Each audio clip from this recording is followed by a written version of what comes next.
Sveiki, sveikinuosi iš Japonijos, iš Kyoto miesto, viešbučio, vonios kambario. Kadangi sulaukiau ne vieno klausimo, kaip keliaujant mums sekasi ir ar nekyla kokiu nors keblumų naudojantis tualetais, tai pabandysiu šitą video medžiagą ir atsakyti tuos klausimus. Pirmiausia, pradėkime nuo vonios.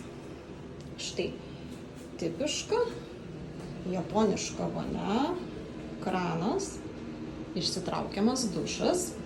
Tai kairėje yra rankenėlė, kuria reguliuojama vandens temperatūra, viena pusė karštesnės, į kitą šaltesnės. Ir dešinėje pusė yra rankenėlė, kuri reguliuoja, iš kur srovė bėgs. Pasukus į apačią, bėga iš krano, pasukus į viršų, bėgs iš dušo. Tai dabar einame į šitą garbingą vietą. O su šita garbinga vieta būna ir smagumų. Štai mūsų viešbutyje yra skidelis, pultelis ir klozetas. Kaip matote, šitame skidelį ir pultelyje jau yra angliškas vertimas, kuriame viskas aišku. Pasitaikė naudotis tokiu klozetu, kuriame buvo tik tai viskas japoniška.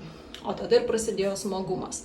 Teko ir pamojuoti aplink klozetą, kur tenai rasti, ar nuo judesio nenusileis vanduo, ar ne, bandyti visus spaudinėti mygtukus, nesuveikė, kol tada galų gale po ilgų ieškojimų jau pasimokiau ir atradau, kad šitos spiralės reiškia nuleisti vandenį. Taip, tai ateini, pasikeli, atsisėdi. Šitam klozete pasigirdo garsas, kad klozetas pasiruošęs jau veikti. O mes galim būti pasiruošę atlikti savo reikalus. Taip, prieš tai dar pasižiūrime, ką rodo mūsų skidelis. Aiškiausiai yra laikrodis. Tikriausiai, kad per ilgai neužsisėdėtumėm. O dabar žiūrim, kas čia dar. Taip, yra nupieštas dailus užpakaliukas ir vandens srovelė.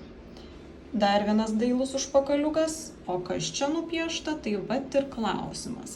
Aš galvojau, kad tai yra gėlytė, galvojau, gal čia pakvėpina tą vietą, bet ne. Čia yra paaiškinta, kad srovė bus stipresnė nei šita, o čia dar kitokia srovė.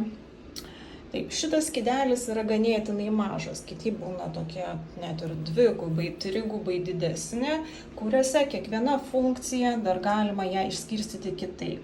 Nukreipti srovės kampą, srovės stiprumą. Dar būna funkcija, kad galima paprausus tą vietą ir nudžiovinti, tai vėjelio stiprumas.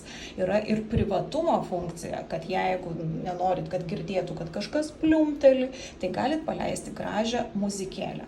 Paspaudus bet kurią funkciją, jinai veiks tol, kol nepaspausite stop mygtuko. Dabar galime imti ir pabandyti nuleisti. Padarėme. Spaudžiame. Va, vandenukas sau nubėga. Viskas padaryta. Jeigu kyla klausimų, ar netyčia negalite gauti šitų fontanų, atėjęs tiesiog dar į vonios kambarį ir nespėjęs atsisėsti, tai ne. Visos šitos srovės gali pradėti veikti tik tada, kai ant klozeto kažkas sėdi, taip kad nebijokit, be reikalo niekada nebūsit išmaudyti.